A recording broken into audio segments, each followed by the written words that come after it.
All right, it's a beautiful Saturday afternoon, and I tricked Kiera into driving so that I could record this video. So this is why you wanted me to drive.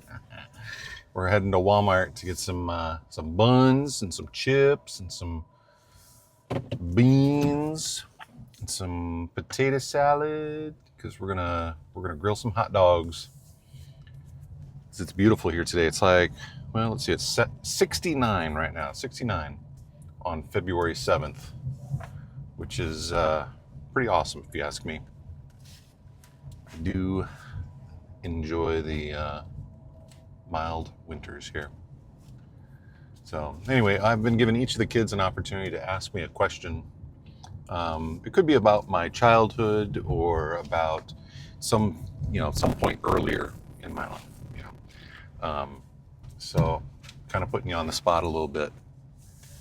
I see that. What kind of question would you like to ask? Something that you want to know, something you want to save for the future. I gotta think about that a little bit. All right, I'm gonna pause it while you think. All right, what you got? Well, my mind is blank still. Mine is blank. All right, so I came prepared with an idea to kind of steer you in the right direction. So I was thinking about how when you were born while we were living in the state of Arizona. Mm-hmm. And I know that you have not yet had an opportunity to go to Arizona. So are there any questions you have about that place where you were born? Not particularly. I mean, you guys have already told me all I really need to know about Arizona. Everything. Like, So I'm hearing the same thing from Caden. Caden doesn't care. Caleb doesn't know. You're like, I already know everything. well, the gist of it. I mean, I know haboobs exist. Haboobs. Haboobs. Yes, we have talked about haboobs, which is a very silly name for a dust storm. And I do remember going through a couple different haboobs in Phoenix. And man, they are crazy. If you've never experienced one of these dust storms before, it's wild. You just, you're going about your daily business, and all of a sudden you look into the distance, and instead of the what I would call mountains, Kiera would call them foothills, you couldn't see the mountains anymore.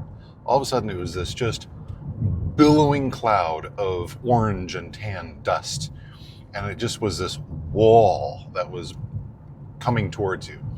And now, I mean, we're not talking like pyroclastic flow or anything, so it's not hundreds of miles an hour, but they can move fairly quickly, right? So yeah, pretty crazy. All of a sudden it's on you, and the dust is just swirling all around. And the best thing that I can tell you to go look at as for like a comparison, for sake of comparison, is to go watch Interstellar and watch the part where the main character's daughter and her friend, from NASA, they drive into town in the Jeep, and all of a sudden that dust storm is on them. It was like that. Okay, so it's just like you look out your car windows and it's orange all around you. There's dust and sand just being thrown at the windows. And the best thing that you can possibly do is just find a parking lot, sit still, wait it out.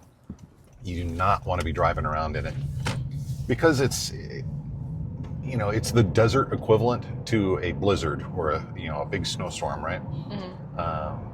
Whereas snow can cause snow blindness, right? It's just bright white light all around you, or maybe dark, but you see the snow just hitting the windshield and you can't see anything else. It's the same thing with a haboob. So, Arizona was a pretty interesting place to live, and I admit that I probably did not appreciate it as much as I should have while I was there. But looking back, it took me about one day of being back in Illinois that I realized, oh man, I miss the sunshine. Because in Phoenix, you get about 364 and a half days of sunshine, which is pretty awesome. Whereas Illinois, you get a very broad mix of weather, as you know, Kiera, from living in Illinois for so many years. You know, all 4 seasons.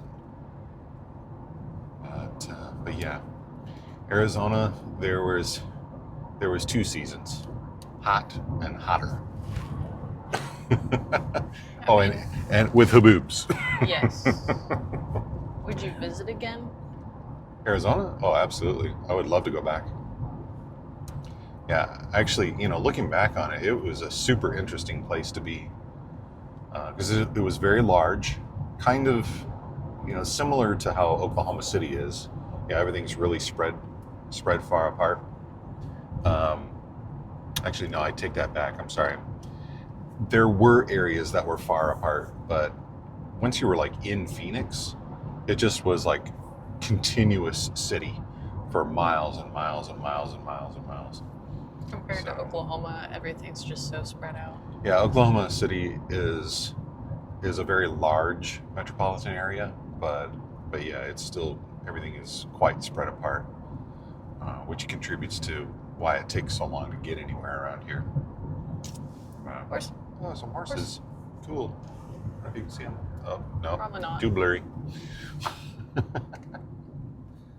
So, any other questions about Phoenix?